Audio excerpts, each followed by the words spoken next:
The NFL Today on CBS Sports is presented by Ram Trucks, built to serve. And welcome back to the NFL Today, and now Amazon takes you out to the sights and sounds of the game between the Ravens and the Colts. So let's send you out to Indianapolis with our announcers, Ian Eagle, Charles Davis, and Evan Washburn. JP, an absolutely beautiful day here in Indianapolis. The roof is open at Lucas Oil Stadium. 2 5-2 teams going head-to-head. Baltimore's Lamar Jackson trying to bounce back after a subpar performance against the Steelers last week. And Phillip Rivers of the Colts has been on a hot streak. Indy looking for its third straight win today. Hi, everybody. Welcome to the broadcast booth. Ian Eagle, Charles Davis, Evan Washburn will join us from downstairs. We knew coming into the season the Ravens were one of the best teams in the NFL. The Colts have been flying a little bit under the radar. Let's start with Baltimore. Charles, you've looked at all the film. You've seen a bunch of their games. What do you think's going on right now with the reigning NFL MVP, Lamar Jackson? Well, I think that it's mainly in the passing game where timing and consistency have been an issue because he's needed to spread the ball around to more than Hollywood Brown and Mark Andrews. And he's trying to get other guys involved, but the consistency in getting it to his number one target in Hollywood Brown has not been there. All offseason, they talked about hitting the deep ball and throws outside the numbers. This is the season opener against Cleveland. Accomplished there on one throw.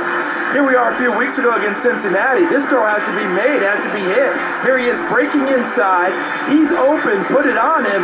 He airmails it instead. They've got to find a way to become consistent. Changes on the offensive line. Last year, one of the best units in the NFL. Marshall Yonda, the perennial Pro Bowler, retired. Ronnie Stanley, ankle injury last week. He's done for the season. So out at left tackle, Orlando Brown shifts over to that spot. Ravens feel good about that.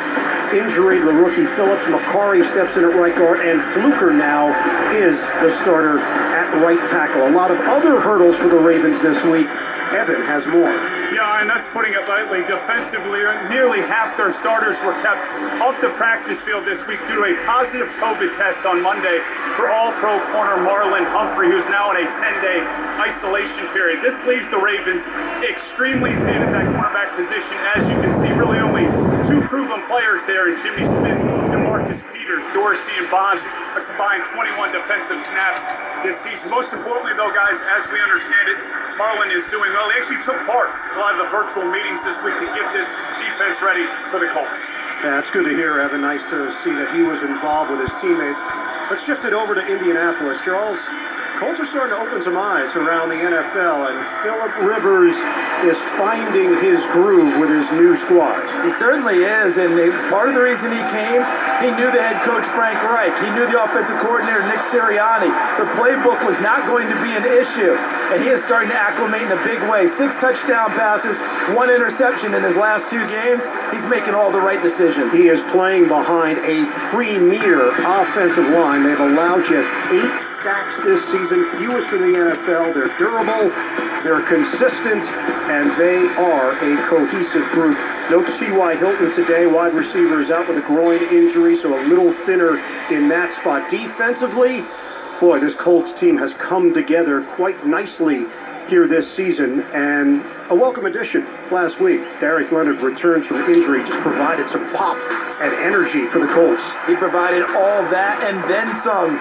Missed the previous 2 games, came back, announced his presence with authority. A big strip sack of Matthew Stafford that helped him lead to a big win. All right, time for us to do Project Smarter, presented by the Home Depot. Well, you go back to last year's draft, one of the smarter things their GM Eric DeCosta did was take J.K. Dobbins when he popped up in the second round. Despite other needs, it's starting to pay dividends already. He's now their lead back. And DeForest Buckner came over in a draft day trade, and he drives their defense from his defensive tackle position.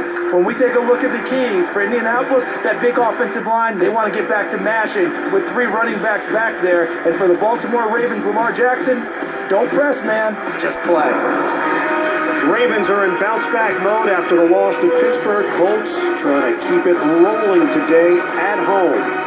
We've got all the action coming up. Countdown to kickoff continues. The NFL on CBS. always feel like eating food is the best way to get to know somebody. You're tasting some of their culture. And if you share, you care.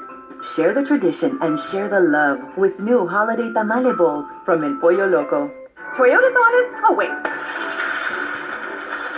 Toyotathon is on. Come in today. Now get an incredible $3,000 cash back on a new 2020 Camry Hybrid. That's a wrap.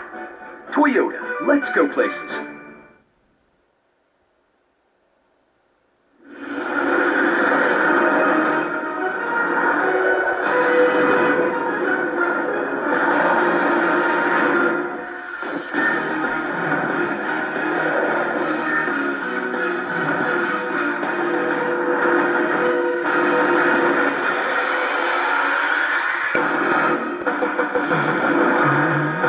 Week 9 of the NFL, and we join you today from Indianapolis. The Ravens and the Colts going toe-to-toe. We'll have the opening kick after this.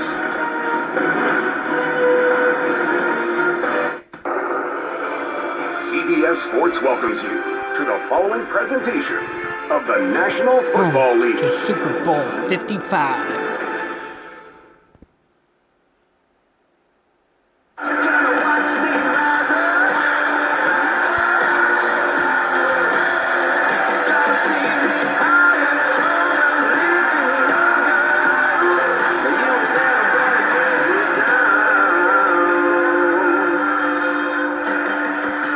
Simply spectacular day here in Indianapolis. November Sunday, 76 degrees. Roof is open, windows are open, clean air. We're ready to go. Ravens won the toss, they have deferred, so the Colts will receive it with Justin Tucker kicking it off. Isaiah Rodgers, the return man, we're underway from Indy's, averaging 33.5 yards per return. Runs into a wall and gets closed in. Dropped at the 22-yard line.